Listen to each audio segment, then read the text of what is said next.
Mr. Holman, your name is on this. Is this correct? Yes, I signed that memo. So you are the author of the family separation policy. I am not the author of this memo. You're not the author, but you signed the memo. Yes, a zero tolerance memo. Of the many that you recommended family separation, I recommend a zero tolerance. which includes family separation.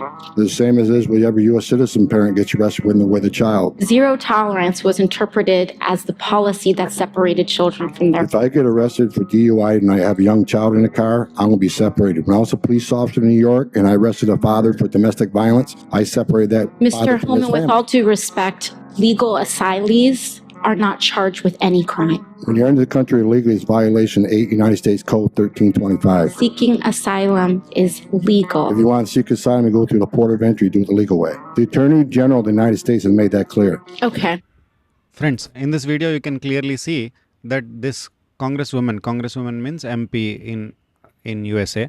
So this congresswoman is questioning the person who is in charge of the US border, saying that the context of the video is that around 20 million people, which means 2 crores of people, have come crossing the US south border just like that as illegal. They are called illegal immigrants, but on the pretext of asylum they have come.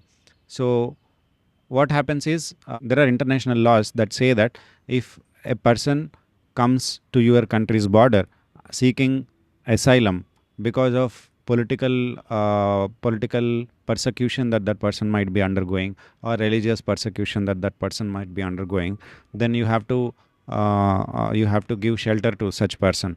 So but what is happening is these people are being given shelter inside America. They are being allowed to cross the USA border. So many people, military age people, men, mostly men, 90 to 95% of the people who are crossing border like this are men. They are allowed to cross at various places, from Mexico mostly. So people from all over the world, most countries in the world have come there, and it is said that most countries are emptying, actually releasing the prisoners, their big criminals, and asking them to go to USA like this on their backpacks. All of them wear just backpacks. They don't bring big luggage or anything like that, and just cross the border and go into the city. And USA has been providing these people free accommodation, free food, and not just that, clothing, shelter, sometimes big hotel accommodations that even Americans cannot afford, and jobs, etc. They can do various jobs. Nobody can, these border police cannot come inside the country and then hold them accountable or arrest them.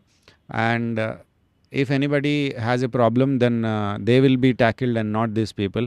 And even if these illegal immigrants commit some crime, all the police are instructed to go soft on them. So that is the tussle. Now this US congresswoman is making it seem in this inquiry on the border police, making it an issue of family separation. So whether they can be deported or not, these people who the next coming administration wants to deport these people who have come into America like this, because of which Americans will suffer. American taxpayer have to pay taxes, and crime increases, competition increases. Everything is disadvantages for them, except for one party getting votes, one party that was in government who allowed all these people to come in. They will remember, and these people will in future forever vote for that party. So a vote bank is being created.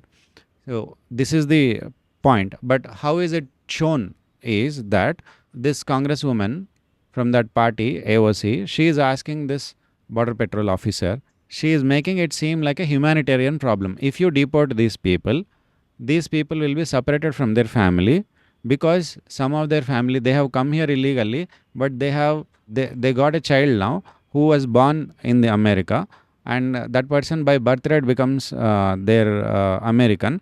So how can you separate an American's family by deporting the people who are not American citizens, who are the parents? So that is the question they are posing. But this person, this border patrol officer, very clearly makes it easy for her, for all of us, the world, to see why why this is not a problem, because already in those laws, even if American citizens are arrested under for driving under influence, etc., they will be arrested and they will also be separated from families, right? Anybody arrested in any country, they will be automatically separated from their family, but they should think about these consequences before committing that crime. So her logic is that the government or the police should not arrest anybody because that will cause family separation, and she is trying to picture them, characterize them as people who are cruel and separating families. But that's not the point, right? The point, everybody knows that is not the point at all. That is besides the point. So this is how Maya works. This is how the logic of a person who is completely involved in Maya works. They want a particular result to come, and they will use any kind of logic to achieve to come to that particular conclusion that they are in favor of, right? But sincerity means that you do not pre-conclude anything. You analyze a situation and you come to conclusion, whatever conclusion that analysis, proper analysis based on reason, will give you. The whatever conclusion you will arrive at, you will stick to that. So that is sincerity. That is the way to go out of Maya, and the way to remain in Maya and be stuck in Maya and make people remain in Maya is to pre-conclude something before we actually discuss anything with other people. So this is a good example, so I wanted to show you this. Thank you.